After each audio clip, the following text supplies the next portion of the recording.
Hello everyone, welcome to my YouTube channel. My name is Mercedes and today we are going to be reacting to your bookish hot takes.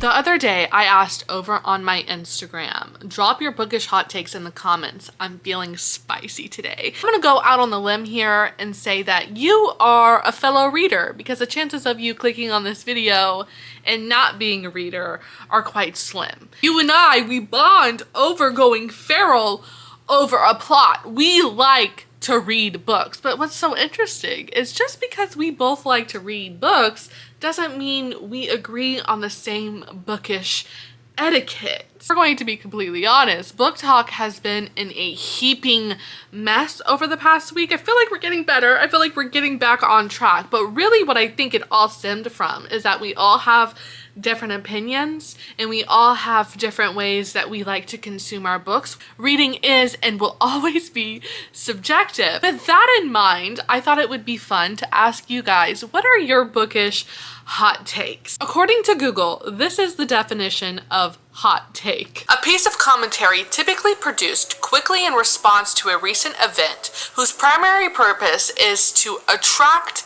attention. To sum this down, it feels like a hot take is something that is meant to be polarizing. That was the state of Booktok about a week ago.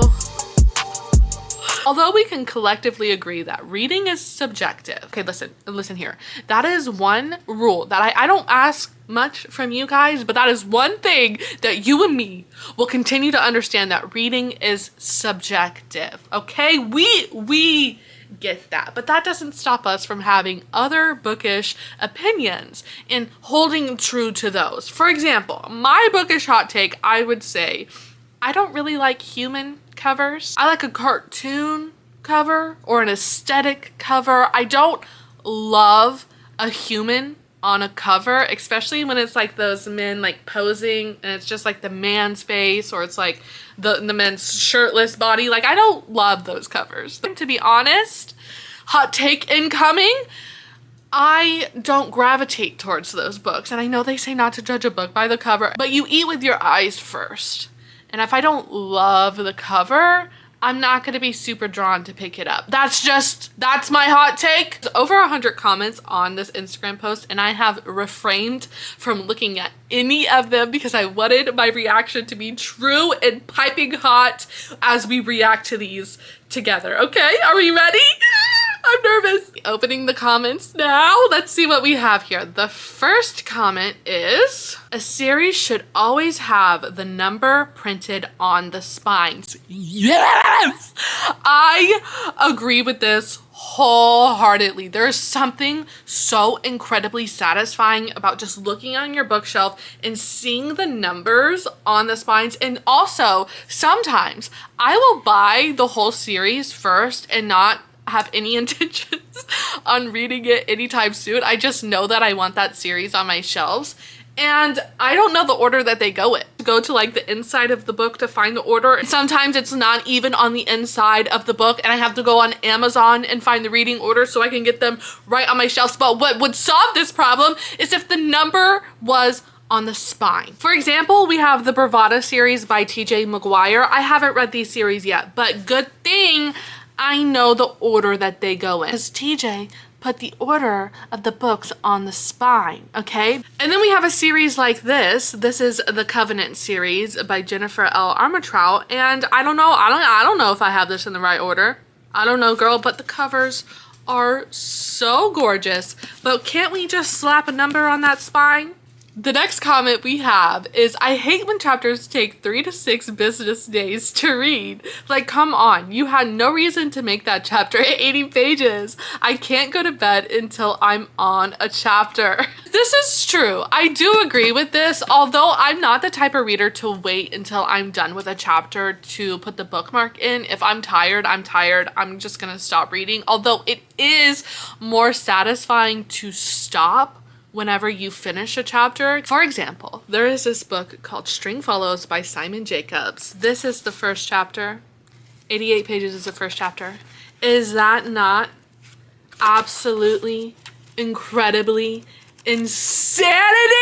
Did end up DNFing this book for other reasons, but it could have been the long first chapter. Like 80 pages for the first chapter.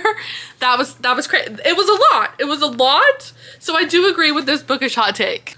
Hardcovers should only exist for the purpose of special editions.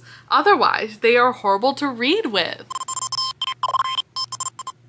I don't agree with this. It depends. It depends on where you're reading with the hardcover. Because I feel like if I'm sitting up and reading with a hardcover, it's a little bit more sturdy to hold the book. But I feel like if I'm laying in bed trying to read a hardcover, it's game over. I can't, like, it's awkward to hold the book. It kind of hurts my hands. We're talking like it's hurting your hands. Like, a book should never physically hurt you. No, like, there are lots of books that I feel like I have been physically victimized by. But if we're talking like comfort while reading, no, there are some books that have made me uncomfortable for reading. You know what I'm trying to say. Like, if we're holding the book and you're in pain, I agree with that. To add on to this hot take, I don't like when a book is just released and they only have a hardcover option, especially if it's like the second or third book to be released in the series and the first book has already come out with a paperback edition, because then you have to wait to read it if you want to get the paperback and you want all your books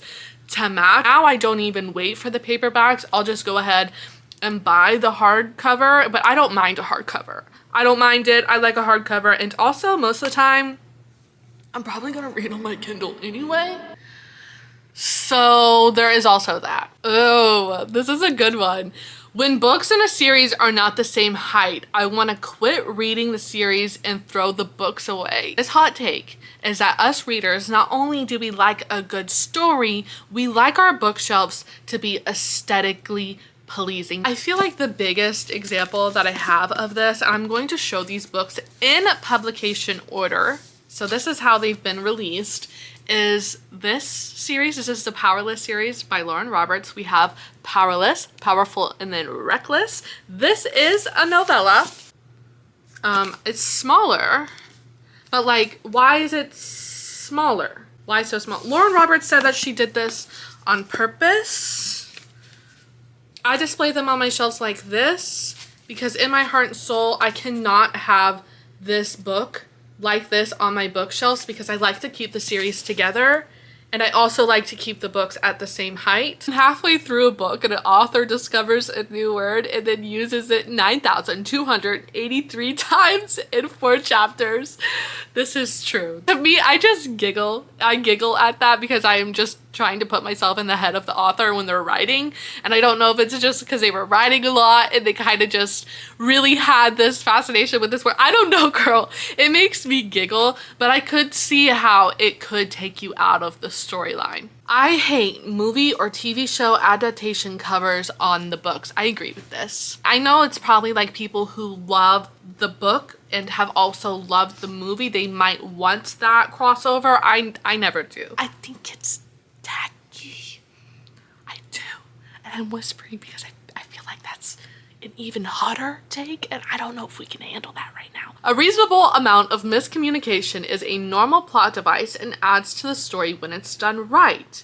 It's when miscommunication is done poorly or unrealistically that it becomes an ick trope. The book that comes to mind when we're talking miscommunication is Iron Flame.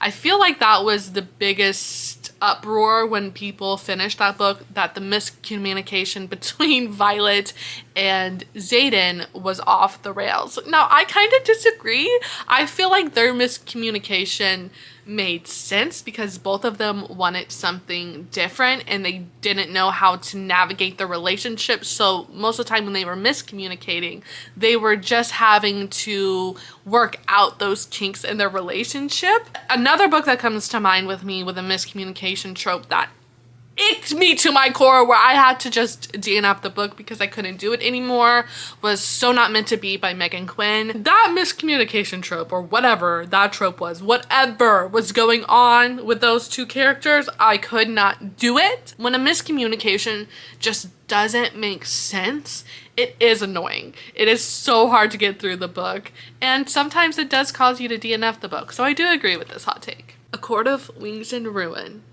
is better than A Court of Mist and Fury. Now, what's interesting about this is that A Court of Mist and Fury is my Roman Empire of a book. I loved that book with every fiber of my being. And when I first initially read A Court of Wings and Ruin, I liked it. I loved it even, but it wasn't A Court of Mist and Fury. My sister is vice versa. She loved A Court of Wings and Ruin more than she loved A Court of Mist and Fury. Since I finished that series, I have done a reread or a re-listen. I listened to the graphic audios, and whenever I got to A Court of Wings and Ruin and listening to it for, I don't know if it was I was listening to it or if it was because it was my reread, but A Court of Wings and Ruin does slap. Can I say that it slaps as hard as A Court of Mist and Fury? No. And what I think it ultimately boils down to is A Court of Mist and Fury is the romance. It's more romance based. It's like that Farah and Rysand storyline. It is them coming together and it is delicious. Every second of it is delicious. But A Court of Wings and Ruin is a little bit more of a politic based. It's more of the war, more of what the whole series has been building a foundation for, and it's almost like the final conclusion to everything. So I think it just depends on what you prefer more. Do you prefer more of like a romantasy, the romance of fantasy, or do you like the politics, war, like that power play? You'll probably like A Court of Wings and Ruin more.